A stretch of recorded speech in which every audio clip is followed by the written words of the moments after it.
Hey guys, welcome to our channel. இன்றைக்கி வீடியோவில் நம்ம என்ன டாபிக் பற்றி பார்க்க போகிறோன்னா, நீங்கள் விரும்பக்கூடிய குறிப்பிட்ட பர்சனுக்கு எப்போவுமே உங்களுடைய ஞாபகத்தை அதிகப்படுத்திகிட்டே இருக்க வைக்கக்கூடிய ஒரு பவர்ஃபுல்லான மெத்தட் தான் இந்த வீடியோவில் நம்ம பார்க்க போகிறோம். நம்ம வீடியோக்குள்ளாடி போக முன்னாடி நம்ம சேனலை நீங்கள் இதான் ஃபஸ்ட் டைம் பார்க்குறீங்கன்னா மறக்காமல் சப்ஸ்கிரைப் பண்ணிக்கோங்க. பக்கத்தில் இருக்கிற பெல் பட்டனையும் கிளிக் பண்ணிக்கோங்க. அப்போ தான் நான் போடுற வீடியோஸ் எல்லாமே உடனுக்குடன் உங்களுக்கு நோட்டிஃபிகேஷனில் வந்துக்கிட்டே இருக்கும். உங்களுக்கு என்கிட்ட பர்சனலாக ஃபோன் கன்சல்டேஷன் எடுத்துக்கணும், இல்லை உங்களுக்கு விருப்பமான ஒர்க் ஷாப்பில் ஜாயின் பண்ணுறதுக்கு நீங்கள் இன்ட்ரெஸ்டடாக இருக்கீங்கன்னா நீங்கள் என்ன இன்ஸ்டா அல்லது மெயிலில் அதுக்கான டீட்டெயில்ஸ் கேட்டுக்கலாம். உங்களுக்கு பர்சனல் டேரோ கார்டு ரீடிங் தேவைப்பட்டனாலும் நீங்கள் என்ன இன்ஸ்டா அல்லது மெயிலில் டீட்டெயில்ஸ் கேட்டுக்கலாம். வாங்க வீடியோக்குள்ளாடி போகலாம். நீங்கள் உயிராக நினச்சிக்கிட்டு இருக்க பர்சன் இப்போ உங்களை விட்டு பிரிஞ்சிருக்காங்க. ஏதாவது ரீசன்னால் நீங்கள் சண்டை போட்டு பிரிஞ்சிருப்பீங்க, உங்களுக்கு பிரேக்கப் ஆகிருக்கும். அந்த பர்சன் எந்த விதத்துலேயும் உங்ககிட்ட பேச மாட்டேங்கிறாங்க, உங்களை காண்டாக்ட் பண்ணுறதும் இல்லை, நேரில் மீட் பண்ணுற மாதிரியும் இல்லை. இந்த மாதிரி இருந்துச்சுன்னா அந்த பர்சனுக்கு உங்களுடைய ஞாபகத்தை எப்படி அதிகப்படுத்துறது? அவங்க ரொம்ப தொலைவில் இருப்பாங்க. எந்த தொலைவில் இருந்தாலும் சரி அந்த பர்சனை ஈஸியாக அட்ராக்ட் பண்ண முடியும். உங்களுடைய திங்கிங்கே இல்லாமல் அந்த பர்சன் இருக்காங்க. நீங்கள் நிறைய வாட்டி ட்ரை பண்ணிட்டீங்க பேசுகிறதுக்காக, பட் அந்த பர்சன் உங்ககிட்ட பேசுகிற மாதிரியே இல்லை. அவங்க உங்களை விட்டு விலகி தான் போயிட்டே இருக்காங்க. இப்படி இருந்துச்சுன்னா அந்த பர்சனை உங்கள்கிட்ட நெருங்க வர வைக்கும் இந்த மெத்தடு.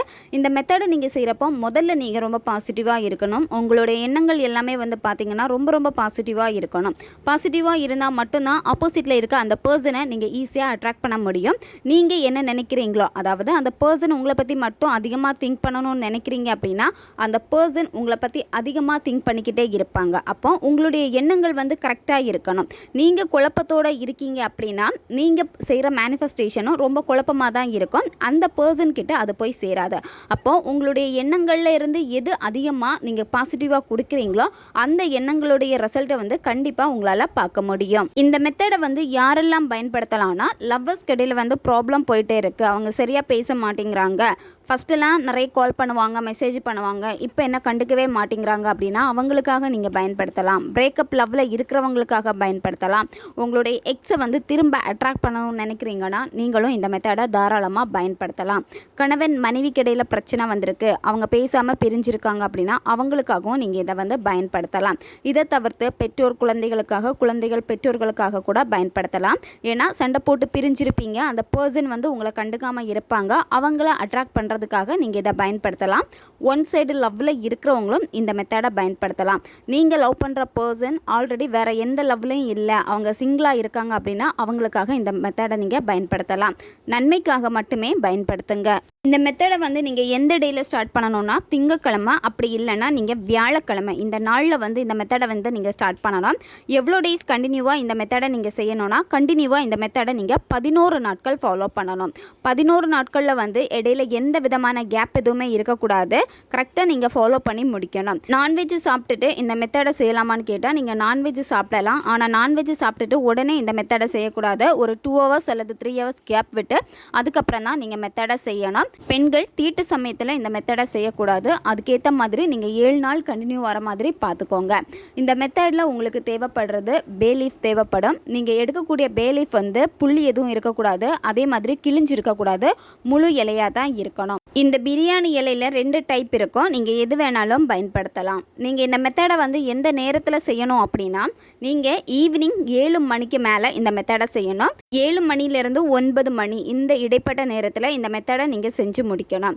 இந்த மெத்தடை செய்கிறப்போ நீங்கள் எங்கேயாவது அமைதியாக இருக்கக்கூடிய ஒரு பிளேஸாக பார்த்து சூஸ் பண்ணிக்கோங்க. உங்களுடைய மொட்டை மாடியாக இருக்கலாம், பால்கனியாக இருக்கலாம், இல்லை உங்களுடைய பூஜை ரூமை, தனியாக இருக்கக்கூடிய அறை, இந்த மாதிரி எந்த ஒரு ரூம் வேணாலும் நீங்கள் சூஸ் பண்ணிக்கலாம்.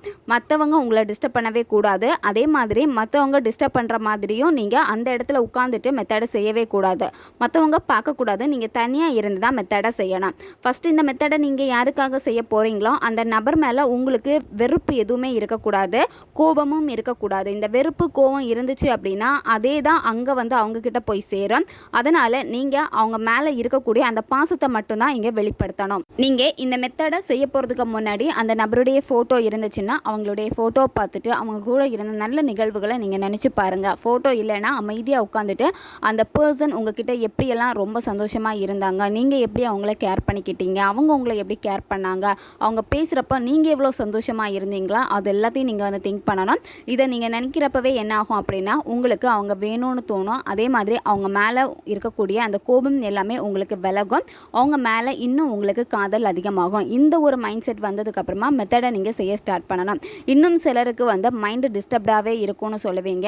நீங்கள் முதல்ல உங்களுடைய மைண்டை வந்து ரொம்ப அமைதிப்படுத்தணும். நீங்கள் மெத்தடை செய்கிறதுக்கு முன்னாடி கண்டிப்பாக வந்து உங்களுக்கு 10-15 வாட்டி உங்கள் மூச்சை நல்லா உள்ளே இழுத்துட்டு வாய் வழியாக மெதுவாக மூச்சை நீங்கள் வெளியே விடணும். இந்த மாதிரி நீங்கள் செய்கிறப்ப என்ன ஆகும் அப்படின்னா நீங்கள் ரொம்ப ரிலாக்ஸாக ஃபீல் பண்ணுவீங்க. அது மட்டும் இல்லாமல் நீங்கள் இப்போ என்ன செய்ய போகிறீங்களோ அந்த விஷயத்தில் உங்களுக்கு கான்சன்ட்ரேஷனும் இருக்கும். இந்த மெத்தடுக்கு உங்களுக்கு தேவைப்படுறது ஒரு கேண்டில் தேவைப்படும். கேண்டில் வந்து எந்த கலரில் இருந்தாலும் ஓகே தான். மேக்ஸிமம் பிங்க் அல்லது ரெட் கலர் கேண்டில் கிடைக்குமான்னு நீங்கள் பாருங்கள். அப்படி இல்லைன்னா நீங்கள் ஒயிட் கலர் கூட இதில் பயன்படுத்தலாம். இதில் பே லீஃப் தேவைப்படும். ரெட் கலர் பென் உங்களுக்கு தேவைப்படும். ரெட் கலர் பென்னை தவிர்த்து வேறு எந்த பெண்ணுமே நீங்கள் இதில் பயன்படுத்தக்கூடாது. அதுக்கப்புறமா இதில் உங்களுக்கு தேவைப்படுற பொருள் வந்து பார்த்திங்கன்னா மஞ்சள் தேவைப்படும். மஞ்சள், அதுக்கப்புறம் சந்தனம், அதுக்கப்புறம் அரகஜா அல்லது புனுகு எது இருந்தாலும் நீங்கள் இதில் ஒன்று யூஸ் பண்ணிக்கோங்க. ஃபஸ்ட்டு நீங்கள் கேண்டில் வந்து பற்ற வச்சுட்டு அந்த கேண்டிலில் ஒரு 2 மினிட்ஸ் ஆச்சும் அந்த நெருப்பை வந்து நீங்கள் பாருங்கள், கண் சிமிட்டாமல் அந்த நெருப்பை பார்த்துட்டு அதுக்கப்புறமா நீங்கள் எடுத்து வச்சுருக்கக்கூடிய பே லீஃபில் அந்த பர்சனுடைய பேரை வந்து நீங்கள் எழுதணும். நீங்கள் அவங்கள என்ன நேமில் அதிகமாக கூப்பிடுவீங்களோ அந்த பெட் நேம் தான் நீங்கள் இங்கே எழுதணும். எழுதி முடிச்சதுக்கப்புறமா உங்களுடைய இடது கையில் அந்த பே லீஃபை வச்சுட்டு உங்களுடைய வலது கையை அதுக்கு மேலே வச்சுருங்க.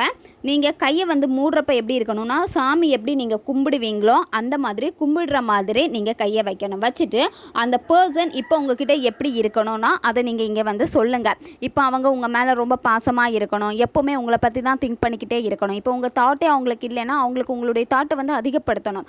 நீங்கள் கையை கும்பிட்டுட்டு இந்த வார்த்தைகளை சொல்லணும். இந்த நொடி முதல் நீ என்னை அதிகம் தேடுகிறாய். இந்த நொடி முதல் நீ என்னை அதிகம் காதலிக்கிறாய்.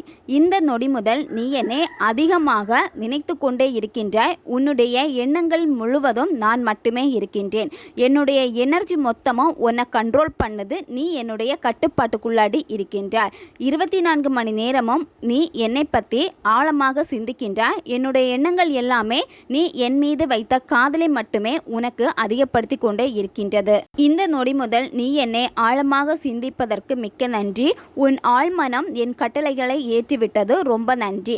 அப்புறம் நீங்கள் யூனிவர்ஸுக்கும் நன்றி சொல்லணும். இந்த வார்த்தைகளை வந்து நீங்கள் முதல்ல ஒரு பேப்பரில் எழுதி வச்சுருங்க. பேப்பரில் எழுதி வச்சுட்டு மனப்பாடம் பண்ணிடுங்க. அல்லது மெத்தடு செய்கிறப்போ ஒரு பேப்பரில் எழுதி வச்சுட்டு நீங்கள் படிங்க. எவ்வளோ நேரம் உங்களால் ரிப்பீட்டடாக சொல்ல முடியுமோ ரிப்பீட்டடாக சொல்லிக்கிட்டே இருங்க. குறைஞ்சது நீங்கள் 5 நிமிஷமாச்சும் நீங்கள் சொல்லணும். இந்த வார்த்தைகளை சொல்ல சொல்ல என்ன ஆகும் அப்படின்னா உங்களுக்குள்ளாடியே ஒரு பாசிட்டிவ் வைப்ஸ் வந்து கிரியேட் ஆகிறத நீங்கள் ஃபீல் பண்ணுவீங்க. அதே மாதிரி உங்களுடைய எனர்ஜி வந்து கொஞ்சமாக வந்து ரொம்ப ஹை லெவலில் போகிறதையும் உங்களால் ஃபீல் பண்ண முடியும்.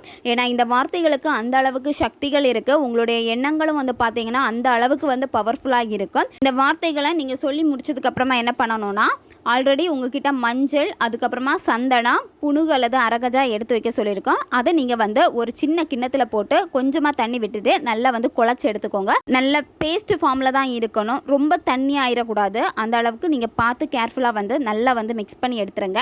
அதை என்ன பண்ணணும்னா நீங்கள் எழுதி வச்சுருக்க அந்த பே லீஃபில் ஃபுல்லாகவே நீங்கள் வந்து தடவணும். உங்களுடைய கையால் தான் நீங்கள் வந்து தடவணும். குச்சி எதுவுமே பயன்படுத்தக்கூடாது. நீங்கள் நேம் எழுதி வச்சுருக்கிற அந்த பகுதியில் மட்டும் நீங்கள் ஃபுல்லாக தடவினா போதும். அடிப்பகுதியில் தடவ வேண்டாம். நேமுக்கு மேலே மட்டும் நீங்கள் சும்மா வந்து கொஞ்சம் தடவி விடக்கூடாது. ஃபுல்லாக அந்த இலை ஃபுல்லாகவே மேலே வந்து நீங்கள் தடவணும். ஒரு கோட்டிங் வந்து நீங்கள் தடவினா போதும். அதுக்கப்புறமா அந்த இலையை வந்து நீங்கள் காய வச்சுருங்க. காய வச்சுட்டு அது அப்படியே இருக்கட்டும். நீங்கள் நைட்டு எப்போ தூங்க போவீங்களோ தூங்க போகிறதுக்கு முன்னாடி அந்த பே லீஃபை வந்து நீங்கள் எரிச்சிருங்க. நீங்கள் இந்த மெத்தடை செஞ்சு முடிச்சதுக்கப்புறமா கேண்டில் எல்லாமே வந்து ஆஃப் பண்ணிடுங்க. திரும்ப நீங்கள் தூங்க போகிறப்ப திரும்பவும் இந்த கேண்டில் லைட்டில் வந்து இந்த பே லீஃபை வந்து எரிச்சிருங்க. அந்த சாம்பலை எடுத்துகிட்டு நீங்கள் ஊதி விட்டுருங்க. இதை தொடர்ந்து நீங்கள் 11 நாட்கள் ஃபாலோ பண்ணணும். கரெக்டாக நீங்கள் ஃபாலோ பண்ணிங்க அப்படின்னா அந்த பர்சன் 11 நாட்களுக்குள்ளாடி உங்களை காண்டாக்ட் பண்ணிடுவாங்க. உங்களுடைய எண்ணங்கள் எந்த அளவுக்கு அதிகமாக இருக்கோ அந்த அளவுக்கு அந்த பர்சனை நீங்கள் கண்ட்ரோல் பண்ண முடியும். அதனால் உங்களுடைய திங்கிங் எல்லாமே ரொம்ப பாசிட்டிவாக இருக்கணும். இது எனக்கு கிடைக்கும், நடக்கும் அப்படின்னு முழுமையாக நீங்கள் உங்களை நம்பணும். உங்கள் மேலே எந்த அளவுக்கு நீங்கள் நம்பிக்கை வச்சு செய்கிறீங்களோ அந்த அளவுக்கு ரிசல்ட்டும் ஃபாஸ்ட்டாக இருக்கும்.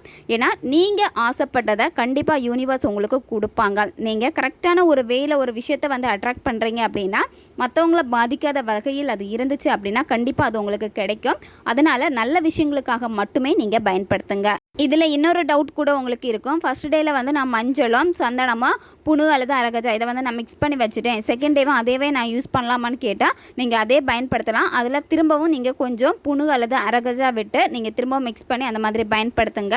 மேக்ஸிமம் நீங்கள் செகண்ட் டே வந்து புதுசாக ப்ரிப்பேர் பண்ணுற மாதிரி தான் நீங்கள் பார்க்கணும். அதுக்கேற்ற மாதிரி கொஞ்சமாக நீங்கள் குழச்சி வச்சுக்கோங்க ஒவ்வொரு டேக்கும். தேவைப்படுறவங்க இதை பயன்படுத்தி பாருங்கள். ஓகே காய்ஸ், நம்ம சேனல் உங்களுக்கு பிடிச்சிருக்குன்னா மறக்காமல் சப்ஸ்கிரைப் பண்ணிக்கோங்க. வீடியோவை தேவைப்படுற உங்கள் ஃப்ரெண்ட்ஸுக்கும் மறக்காமல் ஷேர் பண்ணுங்கள், அவங்களுக்கும் இது உபயோகமாக இருக்கும். இன்னும் நிறைய வீடியோஸ் நம்ம சேனலில் அப்லோட் ஆகிட்டே இருக்கும். அதனால் பக்கத்தில் இருக்கிற பெல் பட்டனையும் மறக்காமல் ப்ரெஸ் பண்ணி வச்சுக்கோங்க. அப்போ தான் நான் போடுற வீடியோஸ் எல்லாமே உடனுக்குடன் உங்களுக்கு நோட்டிஃபிகேஷனில் வந்துக்கிட்டே இருக்கும். அடுத்த வீடியோவில் சந்திக்கலாம். நன்றி.